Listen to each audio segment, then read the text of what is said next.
Determinants जैसा कि board पर हम लिखे हैं, आज यही हम लोग डिस्कस करने वाले हैं। बहुत ही इंपॉर्टेंट है, क्या होता है और कैसे होता है समझिए। ठीक है, देखिए हमने यहाँ लिखा हुआ है F such that m tends to c। मतलब क्या हुआ कि f m से c में एक फंक्शन है। अब m क्या है? m जो है सेट ऑफ स्क्वायर मैट्रिसेज हैं। जितने भी स्क्वायर मैट्रिक्स हम बना सकते हैं सबका सेट है m। और c क्या है? c जो है कॉम्प्लेक्स नंबर का सेट है। यानी कॉम्प्लेक्स नंबर का सेट कहने का मतलब क्या है, उसमें रियल भी होगा और कॉम्प्लेक्स इमेजिनरी होगा, सब होगा ही होगा। ठीक है, तो एफ एम से सी में एक फंक्शन हमने सपोज किया। डिफाइन कैसे किया कि F I is equal to K, जहाँ ए क्या है, ए एम से बिलोंग करेगा और के बिलोंग करेगा सी से। मतलब ए कोई स्क्वायर मैट्रिक्स है एम से बिलोंग करने का मतलब, क्योंकि पहले ही सपोज कर चुके हैं कि M is the set of square matrices. और के क्या होगा, या तो रियल नंबर होगा या तो आपका कॉम्प्लेक्स होगा। ठीक है, केवल कॉम्प्लेक्स भी बोलेंगे तो कोई दिक्कत नहीं है। ठीक है, तो F I is equal to K, मतलब ये हुआ कि जो ए मैट्रिक्स है उसकी एक वैल्यू हमने दिया के। ठीक है, तो एफ आई को बोलेंगे डिटर्मिनेंट। ठीक, अब मतलब क्या हुआ, डिटरमिनेंट क्या हुआ आपका कि सेट ऑफ स्क्वायर मैट्रिसेस से कॉम्प्लेक्स नंबर के सेट में एक फंक्शन होगा। मतलब हर एक स्क्वायर मैट्रिक्स का एक रियल वैल्यू से कनेक्शन होगा। ठीक है, ऐसे ज़रा ध्यान से सोचें कैसा फंक्शन बनेगा। यह जो फंक्शन बनेगा मेनी वन फंक्शन बनेगा, क्योंकि एक ही रियल वैल्यू बहुत सारे मैट्रिक्स की डिटरमिनेंट होगा। अब कैसे निकालते हैं बता रहे हैं आपको। ठीक है, देखिए जैसे मान लीजिए कोई मैट्रिक्स है ए बी सी डी, तो इसके डिटर्मिनेंट को ऐसे लिखते हैं, डिटर्मिनेंट ऐसे लिखिए या ऐसे दो लाइन ड्रा कर दीजिए ए बी सी डी। जैसे यहाँ लिखे हैं कैली ने 1841 में इस सिंबल का यूज किया था जो आज हम लोग यूज करते हैं डिटरमिनेंट के लिए। ठीक है, उसके पहले जो है एक कॉसी हुए जो 1812 में इन्होंने जो मॉडर्न जो आपका सेंस है डिटरमिनेंट का उन्होंने यूज किया। और सबसे पहले डिटर्मिनेंट जो टर्म है इसको यूज किया गॉस ने 1801 में, यानी 1801 ईस्वी में। ठीक है, अब देखिए इसका मीनिंग क्या है। मीनिंग आपका ये है, डिटर्मिनेंट ऑफ दिस मीन्स क्या हुआ आपका, this into this minus this into this. मतलब क्या हुआ, A D minus B C. ठीक है, मतलब इसका मीनिंग आपका ये हुआ। ठीक, अब एक थोड़ा इंपॉर्टेंट बात समझिए ना, देखिए ज़रा सा। जैसे मान लीजिए कोई दो इक्वेशन है, a1x plus b1y is equal to c1 और a2x plus b2y is equal to c2। ठीक है, ये आप पहले पढ़ चुके हैं, 8th में भी पढ़े होंगे, 9th में भी पढ़े होंगे, 10th में भी पढ़े होंगे। ठीक है, किस इक्वेशन को अगर सॉल्व करना है तो पहला कंडीशन होता है कि a1 upon a2 is not equal to b1 upon b2। अगर ऐसा है तो कहेंगे कि this system has unique solution, this system has unique solution. ठीक है, और यही अगर ऐसे है, मान लीजिए कि a1 upon a2 is equal to b1 upon b2 is equal to c1 upon c2, means क्या है, the system has infinite solution. अगर ऐसे है कि a1 upon a2 is equal to b1 upon b2 is not equal to c1 upon c2, इसको बोलेंगे आपका the system has no solution. जब सिस्टम के पास जब सॉल्यूशन होता है, चाहे वो एक सॉल्यूशन हो चाहे इनफाइनाइट हो, तो उसको बोलते हैं द सिस्टम इज कंसिस्टेंट। और सॉल्यूशन नहीं होता है तो उसको बोलते हैं द सिस्टम इज इनकंसिस्टेंट। ठीक है। अच्छा देखिए, यह जो कंडीशन है क्या डिफाइन करता है? यूनिकनेस को। किसको? यूनिकनेस को। जरा देखो, अगर क्रॉस मल्टीप्लिकेशन करेंगे तो क्या लिखेंगे? A1 B2 is not equal to B1 A2, या A2 B1 लिख सकते हैं। इसको ऐसे लिख सकते हैं A1 B2 minus A2 B1 is not equal to 0। ठीक, अभी जैसा कि हम लोग सीखे कि ऐसे लिख दिया आपका A1 B1, ठीक है, और A2 B2 डिटरमिनेंट ग्रुप में। तभी जैसा बताया कि क्या होगा आपका, इधर क्रॉस मल्टीप्लिकेशन, एक क्रॉस मल्टीप्लिकेशन, क्या हो जाएगा? A1 B2 minus A2 B1, ये वाली बात आई। मतलब यह जो वैल्यू है, ठीक है, यह डिटरमाइन करती है कि फंक्शन, ये जो आपका जो इक्वेशन है, इक्वेशन का सलूशन यूनिक होगा कि नहीं। बता रहे हैं, यह वैल्यू क्या डिटरमाइन करती है? ये सुनिश्चित करती है कि दिए गए सिस्टम का सलूशन यूनिक होगा कि नहीं, यानी यूनिकनेस को डिटरमाइन करती है। ठीक है, तो डिटरमाइन करने की वजह से इसका नाम पड़ा डिटर्मिनेंट। अब इतनी बात आप समझ गए होंगे। ठीक है, अब डिटर्मिनेंट को जैसे ये सेकंड ऑर्डर डिटर्मिनेंट बोलेंगे, 2 रो है 2 कॉलम है तो सेकंड ऑर्डर, ऐसे थर्ड ऑर्डर होगा, फोर्थ ऑर्डर होगा, 1 ऑर्डर होगा। तो इसको एक्सपेंशन कैसे करते हैं इन सब का, ये हम अब जानेंगे। आगे देखिए, जैसे हम लिखते हैं ए कोई मैट्रिक्स है, A11 क्यों लिखा, मतलब क्या हुआ? इसका ऑर्डर क्या है? 1/1, 1/1। एक दूसरा मैट्रिक्स लिख रहे हैं, मान लीजिए B है, A11 A12 A121 A22। एक और लिख दे रहे हैं C,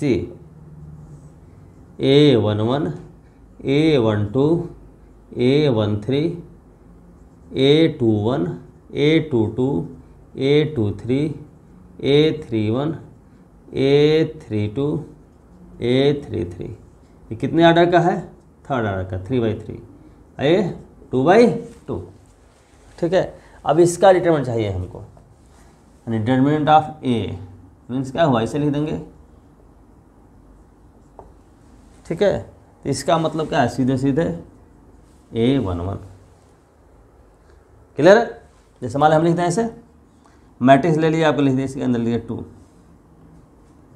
इसका डिटरमिनेंट चाहिए, तो केवल किसी से क्या हो जाएगा आपका 2। अब एक बात ध्यान रहे कि 2 लाइन ऐसे ड्रा कर रहे हैं, वर्टिकल लाइन, इसका मार्ड मत समझिए, यहाँ मार्ड नहीं है, यहाँ डिटरमिनेंट है। मार्ड में डिटरमिनेंट अंतर होता है, तो मार्ड का मतलब हमेशा पॉजिटिव वैल्यू देगा, लेकिन डिटरमिनेंट नेगेटिव भी हो सकता है, पॉजिटिव भी हो तो कुछ भी हो सकता है। ठीक है, अब देखिए, अब यहाँ डिटरमिनेंट की बात है, डिटरमिनेंट ऑफ बी, तो क्या हो जाएगा? A11 A12 A21 A22। अभी इसको हम सीखे हैं कैसे, इस डायगोनल को मल्टीप्लाई करिए, माइनस से मल्टीप्लाई करिए, यानी A11 इंटू A22 माइनस ए, फिर माइनस ये होता है A21 इंटू A12। ठीक है, दिस इंटू दिस चाहे दिस इंटू दिस, एक बात हुई। क्लियर है? अब ये कैसे करेंगे समझिए। ठीक, तो डिटर्मिनेंट को एक्सपेंड करने का जो तरीका होता है, सेकेंड ऑर्डर से ज़्यादा है तो, ठीक ना, किसी रो के अलांग या किसी कॉलम के अलांग हर तरह से वैल्यू सेम आती है। मतलब ये थर्ड ऑर्डर का डिटरमिनेंट अगर है तो इसको 6 तरीके से एक्सपेंड कर सकते हैं। क्यों? कोई कितने रो हैं? 3 रो हैं, ये R1 R2 R3, इसको बोलेंगे C1 C2 C3 कॉलम। तो R1 के अलांग कर सकते हैं, R2 के अलांग कर सकते हैं, R3 के अलांग कर सकते हैं, C1 C2 C3 के अलांग, यानी 6 तरीके से एक्सपेंड होगा। हर बार आंसर क्या होगा? सेम होगा। तो करने का तरीका क्या है, ध्यान दीजिएगा आपका। जैसे हम R1 के अलांग करना चाहते हैं, ठीक है, तो हम ऐसे लिखेंगे A11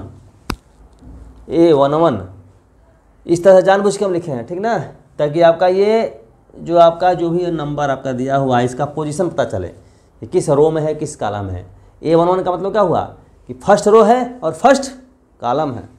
ठीक है, उसके बाद क्या लिखेंगे आपका, ये जिस रो में है उस रो को छोड़ देते हैं, जिस कॉलम में है उस कॉलम को छोड़ देते हैं, जो बच गया उसका डिटर्मिनेंट है। ऐसे 22 A23 A32 A33, ठीक। फिर प्लस, फिर दूसरा A12। देखिए बड़ा ही एक इम्पॉर्टेंट बात है कि जो रो या कॉलम है, फर्स्ट रो फर्स्ट कॉलम, तो इनको अगर जोड़ेंगे तो क्या होगा, 1 + 1 क्या होगा 2। अगर इवन आ जाए जोड़ने के बाद तो साइन होगा प्लस, अगर जोड़ने के बाद आड आ जाता है तो साइन होगा माइनस। जैसे यहाँ क्या है 1 और 2 ऐड करेंगे तो क्या है 1 + 2 क्या हो जाएगा 3, तो 3 क्या है 3 आड नंबर है, तो यहाँ साइन क्या होगा आपका माइनस, यानी क्या हो जाएगा माइनस, यहाँ माइनस लिख दीजिए। और फिर जिस रो में उस रो को छोड़िए, इस रो को छोड़िए, इस कॉलम को छोड़िए, तो क्या बचा A21 A23 A31 A33। फिर आगे बढ़िए A13 A13, समझ गए बात को। तब क्या है आपका 1 और 3 ऐड करेंगे तो कितना हो जाएगा 4, तो 4 क्या है इवन नंबर है, तो इवन नंबर है तो प्लस ही रहेगा। फिर इस रो को छोड़िए, इस कॉलम को छोड़िए, तो क्या बचेगा A21 A22 A31 और A32। इसके बाद ये करना आप जानते हैं, अभी जो सीखे हैं आपका, यानी A11 इंटू क्या हो जाएगा A22 into A33 minus A32 into A23, expand कर लेंगे, समझे हैं। अब मान लीजिए हमें मन करे कि नहीं, हम चाहते हैं आपका C2 के अलग करना, C2 माने इसके अलग करना, तो क्या ये लिखेंगे A12, इसका सिंबल क्या है, सिंबल गलत बोल दिए, इसका साइन क्या है, तो 1 + 2 3 आड नंबर है तो माइनस होगा, माइनस लिख दीजिए। जिस रो में उस रो को छोड़िए, जिस कॉलम है उस कॉलम को छोड़िए, तो क्या बचेगा A21 A23 A31 A33, फिर प्लस A22, ये 2 + 2 क्या होगा 4, यानी प्लस होगा। तो इस रो को छोड़िए, इस कॉलम को छोड़िए, तो क्या हो जाएगा A11 A13 A31 A33। फिर यहाँ चलिए A32, 3 + 2 क्या होगा 5 आड है, यहाँ होगा माइनस, ठीक है। तो इस रो को छोड़िए, इस कॉलम को छोड़िए, तो क्या हो जाएगा आपका A11 A13 A31 और A33। इसको भी अगर सिंप्लीफाई करेंगे तो जो इसका आंसर होगा वही इसका भी आंसर होगा, किसी के भी अलग आप कर सकते हैं, ठीक है। अच्छा, इसके अलावा एक इंपॉर्टेंट बात ज़्यादा समझिए, कोई भी आपका मैट्रिक्स दिया हुआ है, जैसे मान लीजिए इसी मैट्रिक्स की बात कर रहे हैं, ये मैट्रिक्स दिया हुआ है, ठीक है। तो इसका 2 इंपॉर्टेंट फैक्टर है इसमें, माइनर और को फैक्टर, यहाँ जरूरत पड़ेगी इसलिए बता रहे हैं। तो माइनर क्या होता है और को फैक्टर क्या होता है, ये ज़रा पहले समझ लीजिए, ठीक है। जैसे आपका ये है C है, C मैट्रिक्स का नाम है, ठीक। तो ये जो जितने भी आपके एलिमेंट है सबका आपका माइनर होगा, क्या होगा माइनर। तो माइनर को रिप्रेजेंट करेंगे M से, जैसे हम लिख देंगे ऐसे M11। तो M11 का अर्थ क्या हुआ, M11 का मतलब हुआ कि फर्स्ट और फर्स्ट कॉलम में जो एलिमेंट है उसका माइनर चाहिए। तो जिस रो जिस कॉलम में उस रो कॉलम को छोड़ दीजिए, जैसे इस रो को इस कॉलम को छोड़ दीजिए, तो क्या बचेगा A22 A23 A32 A33, ये हुआ, ठीक है। इतना समझ गए। अब देख हम बोल रहे हैं अगर कि M12 चाहिए, मतलब क्या फर्स्ट रो और सेकंड कॉलम है इसका चाहिए, इस रो को छोड़िए, इस कॉलम को छोड़िए, तो क्या बचेगा A21 A23 A31 A33। ऐसे सिंप्लीफाई कर लेंगे, मल्टीप्लाई करके सब्ट्रैक्ट करके, इस तरह से सबका माइनर निकल जाएगा, ठीक। अब आपकी बारी आती है को फैक्टर की, क्या बारी आती है को फैक्टर, ठीक। तो को फैक्टर के बाद समझ क्या होता है, जैसे हम बोल देंगे A है, तो A के को फैक्टर को दिखाएंगे यहाँ से A11, ऐसे A12 A13, यहाँ तो एक ही ऑर्डर है तो A11 केवल होगा। यहाँ जैसे B है तो यहाँ आपका ये है, इसके को फैक्टर दिखाएंगे B11। तो B11 कहने का अर्थ क्या हुआ आपका, इस एलिमेंट का को फैक्टर। तो को फैक्टर का मतलब माइनर ही होता है, लेकिन माइनर को हम लिखते हैं विद साइन के साथ, ठीक है। जैसे यहाँ इसकी बात कर रहे हैं हम, इसकी बात करेंगे तो आपका A1 B11 मतलब क्या हो जाएगा, इसका को फैक्टर मतलब क्या है, इस रो को छोड़िए, इस कॉलम को छोड़िए, तो क्या हो जाएगा A22। अगर बोल रहे हैं कि B12 तो पहली बात इसका सिंबल साइन लिखेंगे। साइन क्या है? माइनस। साइन क्या है? माइनस। तो इस रो को छोड़िए, इस कॉलम को छोड़िए, तो क्या बचा? A21। ठीक है। फिर आपको कहते हैं आपका B21 चाहिए, तो साइन क्या है? माइनस, है कि नहीं? तो क्या हो जाएगा? इस रो को छोड़िए, इस कॉलम को छोड़िए, क्या हो जाएगा? A12। फिर आपका B22, तो 2 + 2 इवन है, ठीक है, तो प्लस होगा। इस रो को छोड़िए, इस कॉलम को छोड़िए, क्या होगा? A11। ये हुआ। अब थोड़ा इसमें एक बार बता देते हैं हम, ठीक ना। यहाँ देखिए, यहाँ देखिए, ये क्या है आपका? जैसे हम कह देंगे C11 माने इसका कोफैक्टर, तो क्या करें? इस रो को छोड़ देंगे और इस कॉलम को छोड़ देंगे, तो क्या बचेगा? ये A22 A33, ऐसे कह देंगे M11 के इक्वल हुआ। फिर कहेंगे C12 माने माइनर के इक्वल हुआ। C12 मतलब क्या होगा? Minus M12। M12 का इसका माइनर माने इस रो को छोड़ दिए, इस कॉलम को छोड़ दिए, उससे जो डिटरमिनेंट बना वो, ठीक है। हम कहते हैं C13, तो क्या हो जाएगा आपका? M13 को सिंबल प्लस रहेगा, इस तरीके से आपका। इतनी बात समझ गए? कोई दिक्कत नहीं। अब ध्यान दीजिएगा, अब यहाँ इंपॉर्टेंट बात जरा देखिए। यहाँ जो हम लिखे हैं आपका A11, ठीक है, इसको और समझने के लिए मान लो ए से ही रिप्रेजेंट कर दें, इसको हम ऐसे लिख दिए, ए से रिप्रेजेंट कर दिए। इसके को फैक्टर को किससे रिप्रेजेंट करेंगे? A11 से। अरे A11, ये क्या है आपका? A11 का को फैक्टर है, यानी क्या हो गया? A11, ठीक है, प्लस। अब यहाँ क्या देख रहे हैं? A12, अब माइनस इंटू दिस क्या है? A12 का को फैक्टर, यानी क्या हो गया? लिख देंगे A12, फिर प्लस A13, का A13 का को फैक्टर, यानी क्या हुआ? A13। अगर यही चीज़ यहाँ देखें आपका, तो A12 है, इसका को फैक्टर आपका ये है, तो A12 यानी क्या लिख देंगे यहाँ? A12। फिर यहाँ देखिए, यहाँ A22, तो इसका को फैक्टर है A22। फिर यहाँ देखिए A32, इसका को फैक्टर माइनस के साथ है, मतलब A32। यहाँ क्या निष्कर्ष पर पहुँचे कि A11, A12, ये A11, A12 और A13 क्या है? एक पहले रो का एलिमेंट है, फर्स्ट रो का एलिमेंट है। और ये क्या है आपका? ये A11, A12 और A13 पहले रो का क्या है? को फैक्टर है। मतलब ये हुआ कि किसी रो के एलिमेंट में उसके को फैक्टर से मल्टीप्लाई करके अगर ऐड करते हैं तो वह डिटर्मिनेंट की वैल्यू निर्धारित करता है।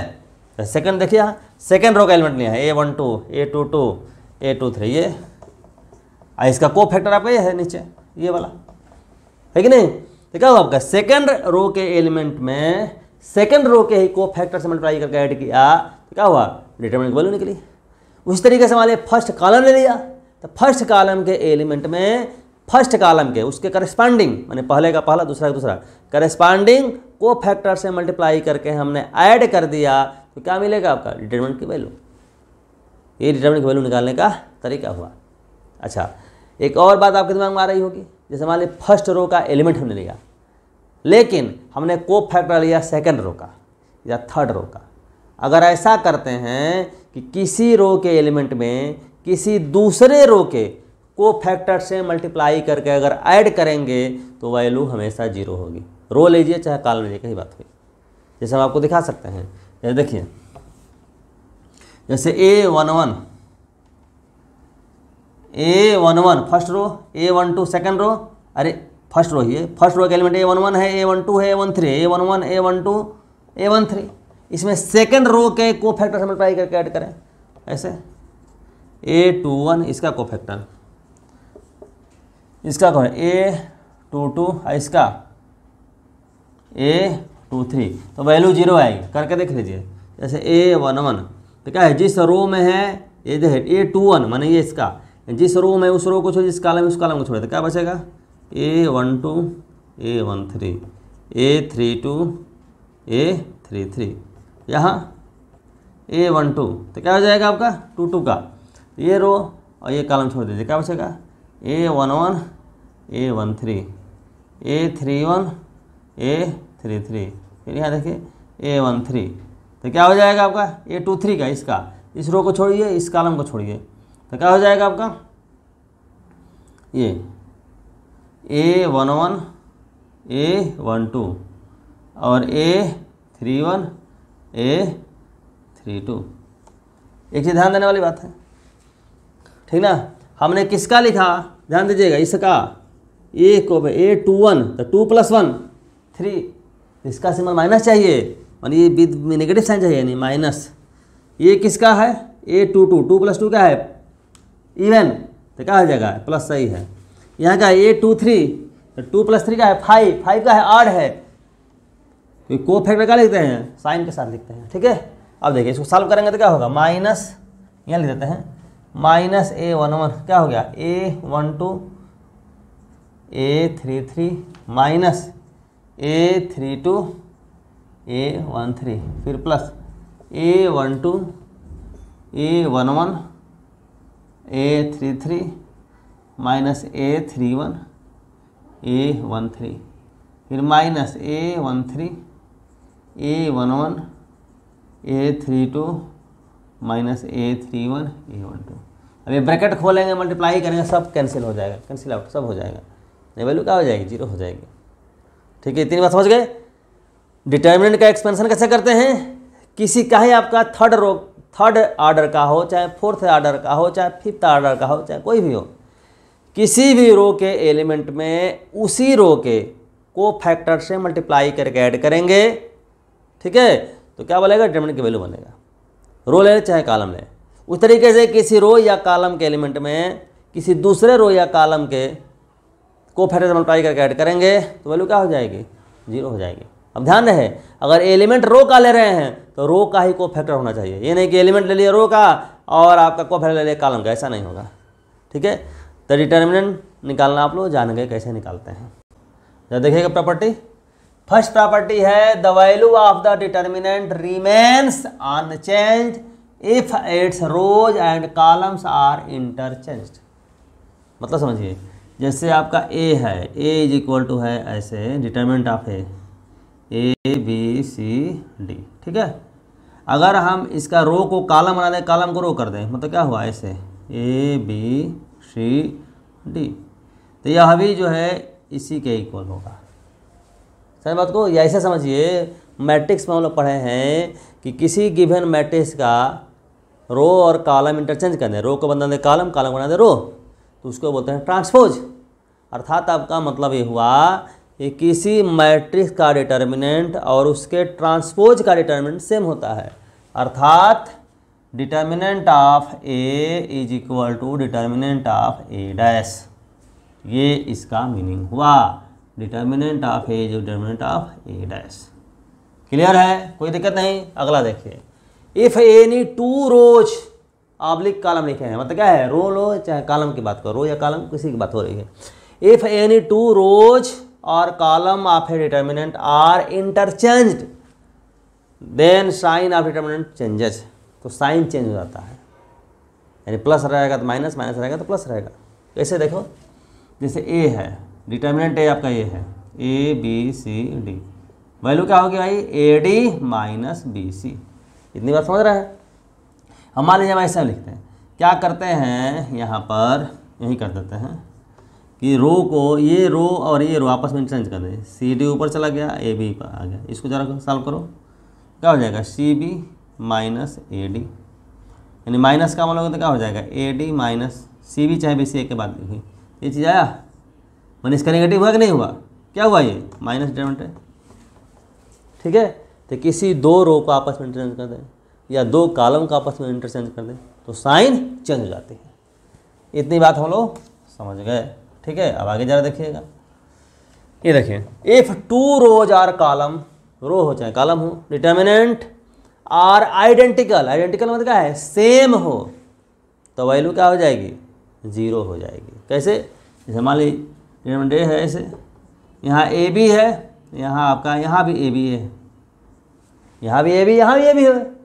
अब क्या है आपका, अब इसको जब सॉल्व करोगे तो AB माइनस AB क्या हो जाएगा, 0 हो जाएगा, ठीक है। तो किसी दो रो के एलिमेंट्स या किसी दो कॉलम के एलिमेंट अगर आइडेंटिकल हो जाए, माने सेम हो जाए, तो वैल्यू 0 हो जाती है डिटरमिनेंट। ठीक है, अगला देखिए जरा सा ये, if each element of a row और column of determinant is multiplied by a constant lambda then its value gets multiplied by lambda. ऐसे ध्यान दीजिए, जैसे आपका डिटरमिनेंट ए है, ठीक, अगर हम क्या करें कि इस समय इस रो में लेमडा से मल्टीप्लाई करते हैं, ठीक है, तो डिटरमिनेंट का आपका नियम है कि डिटरमिनेंट जब हम कॉमन जब लेते हैं तो किसी एक रो से लेते हैं या किसी एक कॉलम से लेते हैं। सब बात को माने हर कॉलम से अलग कॉमन ले सकते हैं, हर रो से अलग कॉमन ले सकते हैं, कॉमन अगर हो तो। मैट्रिक्स में क्या होता है कि जब कोई कॉमन लेंगे तो हर एलिमेंट से निकालते हैं। ठीक है, तो यहाँ से क्या हो, यहाँ से लेमडा बाहर कॉमन ले लेंगे तो ऐसे हो जाएगा A B C D. Determinant में क्या हुआ, इस ये जो आपका अगर डिटरमिनेंट अगर है ये, ठीक ना, इसमें क्या हो गया आपका मल्टीप्लाई हो जाएगा लेमडा से। हमने पूरे को डिटरमिनेंट मान लिया था, आई मान लिया ओरिजिनल डिटरमिनेंट था आपका ए बी सी डी। ठीक, अगर मान लीजिए यही देखो, अगर मान लो ऐसे होता A is equal to determinant A matrix होता ए बी सी डी। ठीक है, अगर कहा जाएगा लेमडा ए निकालिए, तो लेमडा जब अंदर जाएगा तो सब में लेमडा समाई हो जाएगा, लेमडा लेमडा लेमडा लेमडा।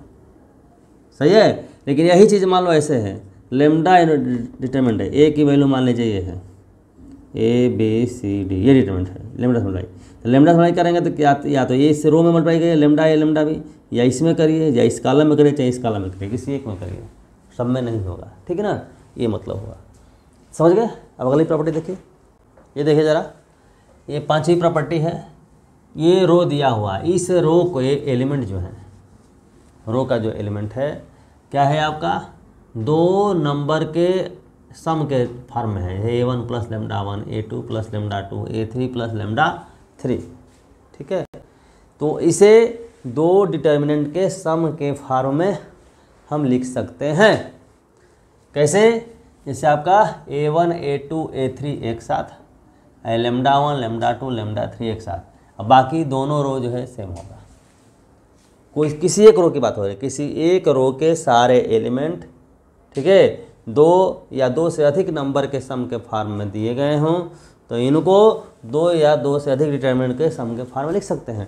जैसे मान लीजिए होता है ऐसे a1 लेमडा 1 प्लस मान लीजिए μ1 होता, यहाँ मान लो μ2 होता, यहाँ मान लीजिए μ3 होता, एक और बन जाता है डिटरमिनेंट आपका μ1 μ2 μ3, b1 b2 b3 c1 c2 c3।